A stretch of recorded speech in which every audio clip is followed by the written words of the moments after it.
ایمان والوں میں تمہیں یہ حکم دیتا ہوں کہ تم میں سے کوئی کسی دوسرے کی غیبت نہ کرے، غیبت نہ کرے۔ یہ ہمارے ہاں ایک ایسا گناہ ہے، ایسے گناہوں کے اندر یہ شامل ہو چکا ہے کہ جس کو ہم گناہ ہی نہیں سمجھ رہے۔ یہ ہمارے ہاں ان گناہوں میں شامل ہو چکا ہے، یہ اس فہرست میں آ چکا ہے کہ بندہ گناہ کر رہا ہے لیکن اس کا احساس نہیں ہو رہا کہ وہ گناہ کر رہا ہے۔ اور یہ بہت ایک خطرناک صورتحال ہوتی ہے کہ انسان ایک ایسی صورت کے اندر آ جائے کہ وہ ایک اللہ کی نافرمانی کرے بھی صحیح اور وہ اس بات سے بالکل بے خبر ہو جائے کہ میں اللہ کی نافرمانی کر رہا ہوں۔ نبی صلی اللہ علیہ وسلم سے جب پوچھا گیا کہ یا رسول اللہ پھر غیبت ہوتی کیا ہے، آپ نے فرمایا ذکرک اخاک بما یکرہ، کہ تم اپنے بھائی کی عدم موجودگی میں، کہ تمہارا بھائی موجود نہیں ہے، ایک مجلس میں تم بیٹھے ہو تو تم اپنے بھائی کی کوئی ایسی چیز بیان کرو کہ اگر تمہارے اس بھائی کو پتہ چل جائے تو اس کو یہ بات بری لگے۔ یہاں اس بھائی جو میں نے کہا حدیث کے اندر آتا نا بھائی، اس بھائی سے مراد دینی بھائی،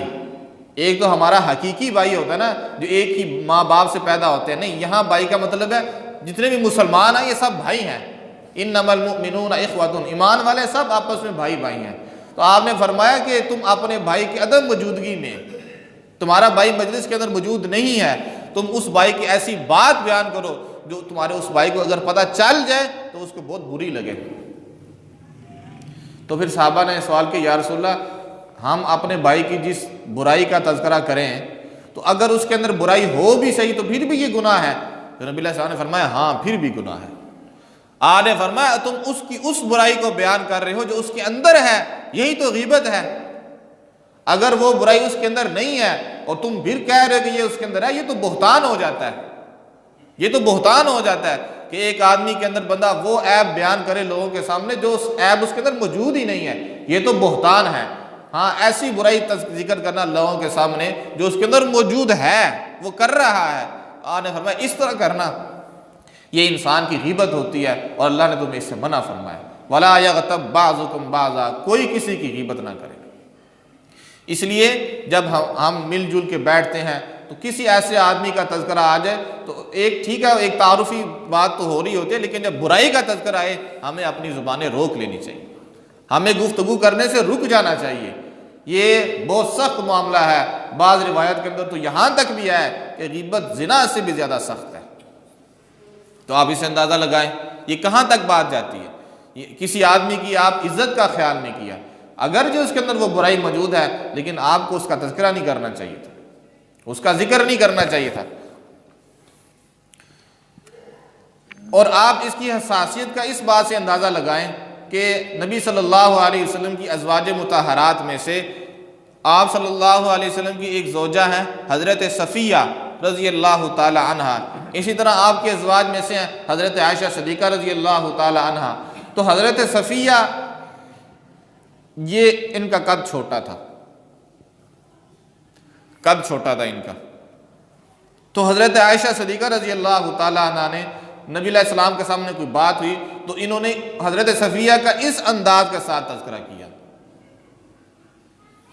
کیونکہ قد چھوٹا جیسے ہم بھی کرتے ہیں۔ تو نبی علیہ السلام کو بڑا غصہ آیا تھا، آپ نے اس کو بڑا ناپسند فرمایا تھا، حالانکہ وہ چھوٹی ہی تھیں، ان کا قد چھوٹا ہی تھا حضرت صفیہ کا، لیکن حضرت عائشہ صدیقہ رضی اللہ تعالیٰ جو ان کا اس انداز کے ساتھ تذکرہ کیا کہ وہ تو چھوٹے قد والی ہے، اس طرح ہمارے ہاں بھی کچھ الفاظ مشہور ہیں، لوگ بولتے ہیں چھوٹے قد والے کے بارے میں، تو نبی علیہ السلام نے اس کو سخت ناپسند فرمایا، آج ہمیں عائشہ تمہیں اس طرح نہیں کہنا چاہیے۔ تو اب آپ اندازہ کریں کہ چھوٹا قد، اور یہ چھوٹا قد کسی کا چھوٹا قد ہے کسی کا بڑا قد ہے، یہ تو اللہ کے اختیار کے اندر ہے نا۔ تو آپ نے اس کو سخت ناپسند فرمایا کہ تم نے اپنی جو سوکن ہے جو حضرت عائشہ صفیہ رضی، تم نے اس کے بارے میں یہ کیوں کہا کہ چھوٹے قد والی؟ قصیرہ تم نے کیوں کہا؟ عربی میں قصیرہ کہتے ہیں، تم نے اس کو قصیرہ کیوں کہا ہے؟ تم نے اس کو چھوٹے قد والی کیوں کہا ہے؟ نبی علیہ السلام نے اس کو سخت ناپسند فرمایا تھا۔ اس لیے ایسی آپ دیکھیں نا وہ واقعتاً چھوٹی بھی تھی، یہ نہیں کہ وہ چھوٹی نہیں تھی، وہ چھوٹی بھی تھی، لیکن اس کے باوجود نبی علیہ السلام نے ناپسند فرمایا، اس لیے کہ انسان کی بڑی عزت ہے، انسان سے غلطی ہوتی ہے تو وہ غلطی اس کے رب کا معاملہ ہے، وہ اللہ سے اس کی معافی تلافی کروا لے گا۔ اللہ کا معاملہ، اللہ اس کو سزا دے، اللہ اس کو معاف کرے، بندہ اللہ سے معافی مانگے، بندہ اللہ سے معافی نہ مانگے، یہ اللہ اور بندے کا معاملہ ہے۔ انسانوں کے لیے یہ بات مناسب نہیں ہے کہ وہ دوسرے کا اس طرح برائی کے ساتھ تذکرہ کرے۔ نبی صلی اللہ علیہ وسلم کے زمانہ مبارک میں ایک آدمی سے برائی کا ارتکاب ہو گیا تو وہ نبی علیہ السلام کی خدمت میں حاضر ہوا کہ یا رسول اللہ، اس برائی کی جو سزا ہے وہ میرے اوپر لاگو کیجئے۔ آپ نے بڑے سوالات کیے، اس سے بہت سارے سوالات کیے تاکہ اس کی جان چھوٹ جائے، لیکن وہ چونکہ ایک سچے ارادے کے ساتھ آیا ہوا تھا، وہ اپنے اس کام کے اوپر بڑا نادم تھا کہ یہ کام میں کر بیٹھا ہوں، تو اس نے نبی علیہ السلام سے بار بار کہا کہ یا رسول اللہ، میں نے غلطی سے نہیں کیا، میں جان بوجھ کے کیا، میں پورے ہوش کے اندر تھا، میں مدہوش نہیں تھا۔ جب ساری بات اس نے کھل کے بتا دی اور نبی علیہ السلام نے بھی دیکھ لیا کہ یہ تو اب پیچھے ہٹنے والا نہیں ہے، تو نبی علیہ السلام نے کہا ٹھیک ہے، اس کو سنسار کر دیا جائے۔ ظاہر ہے اس کی سزا بھی یہی ہے کہ جب شادی شدہ آدمی زنا کرتا ہے اس کو سنسار کر دیا جاتا ہے، اور اگر وہ شادی شدہ نہ ہو تو اس کو 100 کوڑے مارے جاتے ہیں۔ اگر شادی شدہ ہو تو اس کو سنسار کیا جاتا ہے، شادی شدہ نہ ہو تو اس کو کوڑے مارے جاتے ہیں۔ تو جب یہ معاملہ ہوا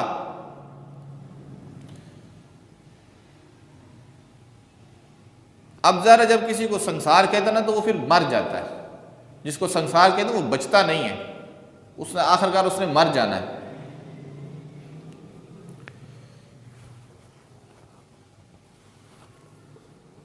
تو بعد میں جب وہ اس کو سنسار کر دیا گیا تو لوگوں نے اس کے بارے میں طرح طرح کی باتیں کہیں، طرح ظاہر ان سے ایک گناہ ہو گیا تھا اور انہوں نے اس کی سزا بھی پا لی تھی۔ سزا پانے کے بعد لوگوں نے ان کے بارے میں بہت برے الفاظ کہے اور نبی علیہ السلام نے ان کو بڑی سختی سے منع فرمایا تھا۔ آپ نے فرمایا تمہیں یہ حق نہیں پہنچتا کہ تم ایسے کہو، اس نے زنا کیا، اس نے تو اللہ کی نافرمانی کی ہے، اللہ کی نافرمانی کی ہے نا۔ تو آپ صلی اللہ علیہ وسلم نے اس آدمی کے بارے میں کہ جس سے یہ گناہ ہو گیا تھا اور اس کے اوپر حد جاری کر دی تھی، آپ نے بعد والوں کو بھی زبان کھولنے کی اجازت نہیں دی تھی۔ جس کے بارے میں پتہ چل گیا کہ اس نے یہ کام کیا ہے، اس سے غلطی ہوئی ہے، آپ نے پھر بھی اجازت نہیں دی۔ تو یہ جو اصل بات بتا رہا تھا کہ کسی کے اندر برائی ہو، اس طرح اس کے عدم موجودگی میں اس کا برائی کے ساتھ تذکرہ کرنا، یہ اللہ کو بھی بڑا ناپسند ہے اور ہمارے نبی علیہ السلام کو بھی بڑا ناپسند ہے۔ اس لیے ایسی مجلس کے اندر بھی کوشش کیا کریں نہ بیٹھا کریں، اگر بیٹھ جائیں تو تھوڑی ہمت کیا کریں، اللہ آپ کو ہمت دے، آگے بات کیا کریں کہ بھائی کسی بھی آدمی کا برائی کے ساتھ تذکرہ اس مجلس میں نہیں ہونے دوں گا۔ اس میں کوئی شک نہیں ہے کہ دین کے اوپر برا عمل کرنا یہ ہمت کے ساتھ ہی ہوتا ہے، یہ خاموشی کے ساتھ اور بندہ جو ہے نا چپ کر کے بیٹھا رہے، ایسے دین کے اوپر برا عمل نہیں ہو سکتا۔ دین کے اوپر برا عمل کرنا ہے، اس میں تھوڑی ہمت دکھانی پڑتی ہے، اس میں جذبہ دکھانا پڑتا ہے تاکہ اگلوں کو بھی احساس ہو کہ دین کے اوپر عمل ہو رہا ہے، یہ کسی کی عام لوگوں کی باتوں کی بات نہیں کہ اس کے اوپر عمل ہو رہا ہے، یہ اللہ اور اس کے رسول کی باتیں ہیں کہ جس کے اوپر عمل ہو رہا ہے۔ تو بہرحال اس آدمی نے اتنا بڑا، اس سے گناہ بھی ہو گیا تھا، لیکن نبی علیہ السلام نے فرمایا کہ تم اس کے بارے میں کوئی بات نہیں کہہ سکتے، اور آپ نے فرمایا کہ جو لوگ ایک دوسرے کے اوپر بہتان باندھتے ہیں اللہ تعالیٰ قیامت کے دن ان کو پل صراط کے اوپر کھڑا کر دے گا۔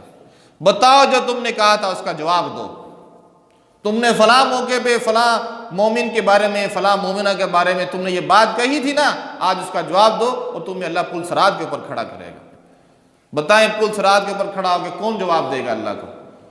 جب تک اللہ تعالیٰ اس کی سزا کو مکمل نہیں کرے گا وہ پل صراط سے ہٹ نہیں سکے گا۔ آپ کو مینار کے اوپر کھڑا کر دیا جائے نا کسی آدمی کو مینار کے اوپر، تو وہ اس کی چیخیں نکل جائیں گی۔ کوئی بلند مینار ہو تو وہ تو ویسے ہی نیچے دیکھ کے ڈر جائے گا، تو پل صراط ہے اور اس کے نیچے تو جہنم ہے۔ تو جو بندہ کسی کے اوپر بہتان لگائے گا اللہ تعالیٰ اس کو پل صراط کے اوپر کھڑا کر کے کہے گا تم نے جو بات کہی تھی آج اس کا جواب دو۔ اس لیے اب دیکھیں نا، یہ زبان سے ہی ہم بول رہے تھے نا، غیبت کی تھی تو زبان سے کی تھی نا، بہتان کسی نے باندھا تھا تو زبان سے ہی باندھا تھا، اس نے اس کو پل صراط پہ لٹکا دیا، پل صراط پہ جا کے لٹکا دیا۔ اس لیے ہمیں اس کو روکنے کی، اس کو تھامنے کی، اس کو لگام دینے کی ضرورت ہے کہ اس زبان سے کسی مسلمان کی عیب جوئی نہ ہو، کسی مسلمان کی برائی اس زبان سے نہ صادر ہو۔